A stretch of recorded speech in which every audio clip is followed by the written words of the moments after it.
Hello, hello, hello, beautiful, fancy, Facebook, free, wild, and beautiful human beings. This is Brianna Lynn coming to you live from my tent in the woods. And I want to talk a little bit about dogma. Now, I listened to an amazing interview by my favorite, Brene Brown, and an incredible woman named Priya Parker today.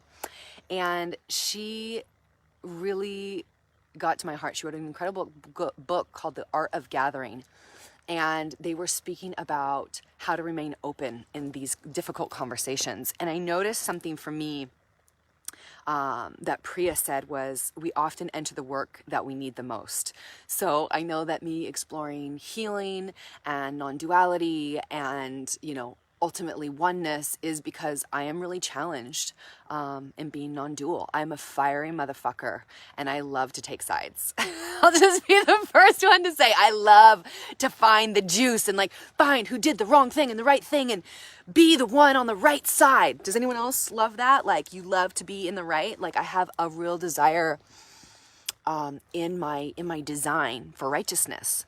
And so I'm learning how to be right, R-I-T-E, as a rites of passage is my learning and not need to create these broad strokes. So it's interesting that I want to talk to you about dogma today because I was raised in a cult, in born-again Christianity, and I define a cult as a group of people who subscribe to a belief that anyone who believes anything else outside of that belief is crazy. So that is a cult, and I want to talk about the cult of the New Age system right now. Hi, Delmar. It's good to see you, babe. And if you're here, give me some love. Share this video if it moves you. Don't if it doesn't. But I've been really hearing kind of within this New Age jargon these things about the Pleiadians and the Lemurians and the Anunnaki. And I just want to remind us all, without any judgment, of how many metaphors have been used over time, whether it's Turtle Island or Isis or Jesus Christ or Buddha or whatever prophet. These are metaphors of the fifth dimension. The fifth dimension is the dimension of imagination, where our collected consciousness lives, not just the collective consciousness, but our collected consciousness. So every time someone says the name Pleiadians or Jesus Christ and truly believes it in their system, it's like they give a token to that energy in the collected consciousness so that when we tap into it, we're tapping into that common energy that we have created. Human beings, there is no Satan, there is no reptile Anunnaki, there are no Pleiadians, there is no Jesus Christ. It is us with us. There is no one coming from the sky to save us. And there is no one on this planet who is the evil dark lord who's trying to take us over. It's either our human trauma or our human goodness that we are projecting outside of ourselves. There is no one coming to save you, and there's no one inherently trying to fuck you up. That is you with you. That is us with us. This is the opposite of dogma. This is the responsibility of what it means to be human and understand what reality is. All religions are metaphors for our internal psyche. This is my opinion, this is my belief, this is my Wild Woman Rhapsody, and I'm totally okay if you don't agree with me. I'm totally okay if you've had a different experience. I believe all channels, all mediums, anyone who's channeling other energies, it's a reflection of their own psyche and tapping into the Akashic Records, aka the collected consciousness. I do not believe that there are other beings outside of us that are inherently good or inherently bad trying to cause us to do things. That is not the way that I experience the world. I experience the world as one living, breathing organism of which we are all a part. And the idea that we keep projecting our savior upon Jesus Christ or upon the Pleiadians or upon the Lemurians or whatever the fuck we make up, or that the evil ones are being controlled by the reptiles, controlled by the Anunnaki, controlled by the Illuminati, controlled by Satan, controlled by Hades. Do you know how many lifetimes I've lived with how many different metaphors of what it is that we're defining as our current dogma? And this is what people fight over. This is what people go to war over. This is what people kill each other for, is their definition of their psychic metaphors outside of themselves. No more, my friends. To truly be a wise, intuitive teacher, counselor, healer, a witch, a human with their feet in the ground is to acknowledge that it's just us with us. I believe in a benevolent force of love that some call God that lives all beings, but I do not believe it is a being like Isis or Jesus, or that it can be encapsulated in that way. That's not my experience. My experience is anytime I get in touch with God, I can't speak. I can hardly breathe. The amount of love that starts to course through my veins when I'm actually in touch with the orgasmic experience of what it means to be one. It is orgasmic to be alive and in touch with aliveness. It is orgasmic to be alive and in touch with aliveness. It is not a form.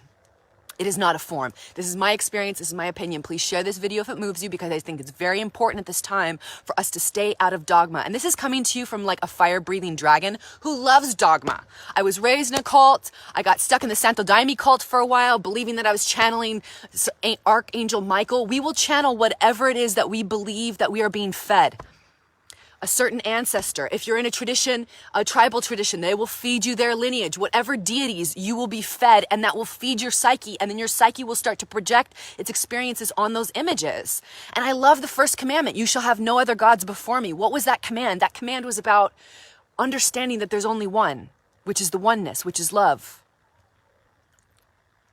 And anytime we try to say God the Father, or God the Zeus, or God the Palladians, or God the Jesus, or God the Buddha, or God the Isis, or God the this tribal leader, or God this Osho, none of those are God. If you can name God, it is not God.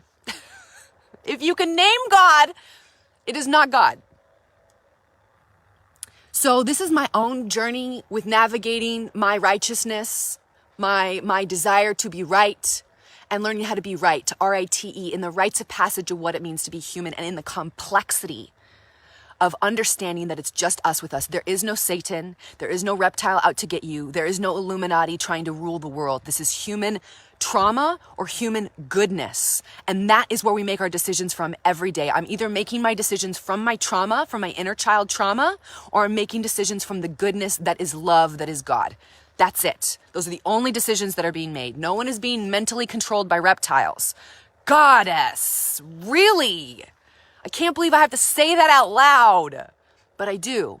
And I'm doing my best to not judge people who believe that, because I used to believe that. I used to believe that my mind was controlled by an evil reptile named Satan. I used to believe that Satan took the form of a snake and that he would appear in my mind as these horrible thoughts. And you know what that actually is? That's trauma. That's pain. That's me suppressing myself at a young age and not being allowed to express myself. That was the Satan that was implanted in me. There is no force outside of you that is evil, and there is no force outside of you that is good. It is all you with you. And that is a beautiful and challenging pill to swallow. So thank you for tuning in for this Wild Woman Rhapsody. Again, please share if this moves you. Don't if it doesn't. I love to discuss, but I will not argue. So please keep it copacetic here in the comments. You're more than welcome to share your opinion. You're totally allowed to have a different opinion, and I'm trying to change anyone's opinion.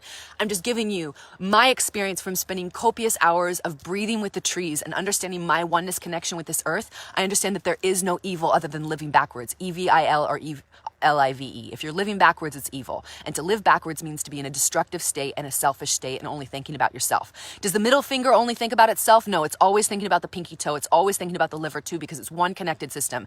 And our true nature as human beings is to be a one connected system. Can I, as one phalange of the human experience, of the Mother Gaia, of the oneness that we are, consider the liver?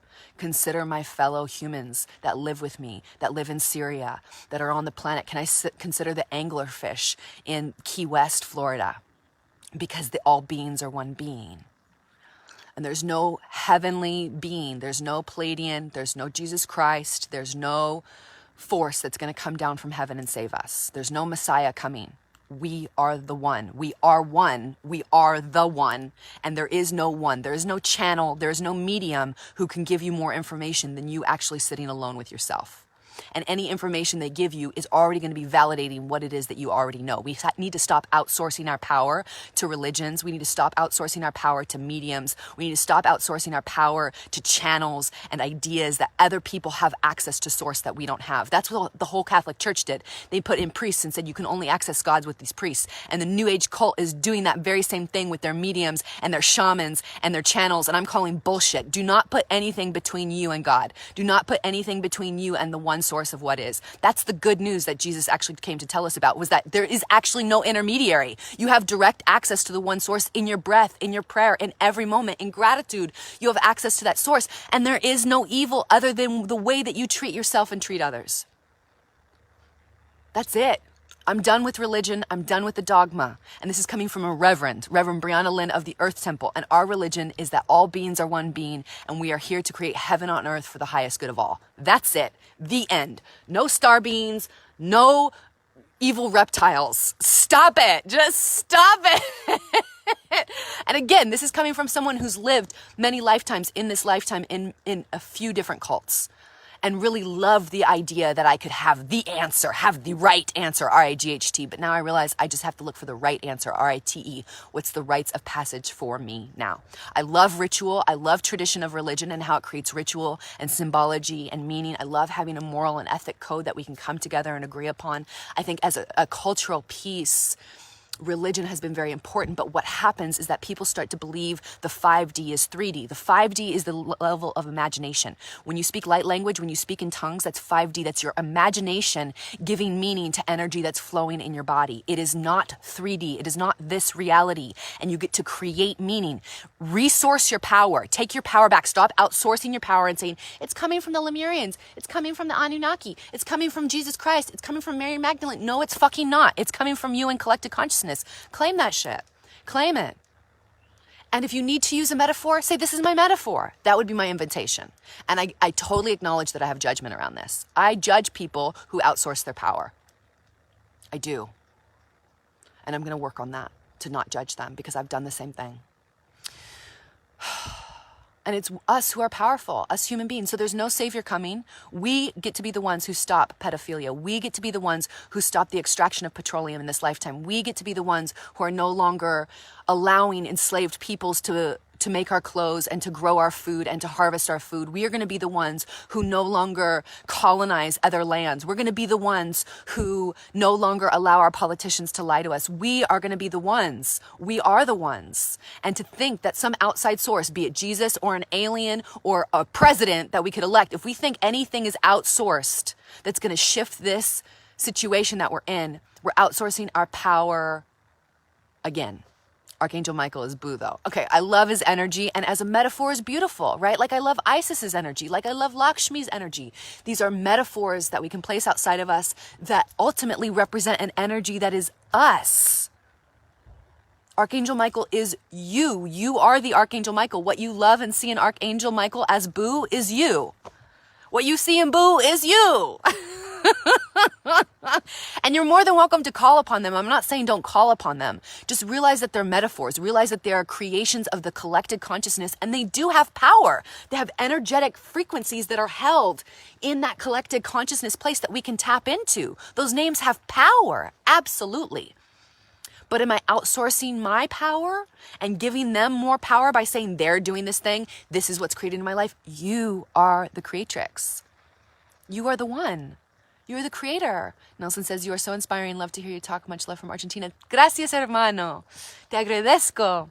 Un gustazo verte y escuchar de ti. Maybe I'll start haciendo algunos de estos en español para poder alcanzar a la gente españolante.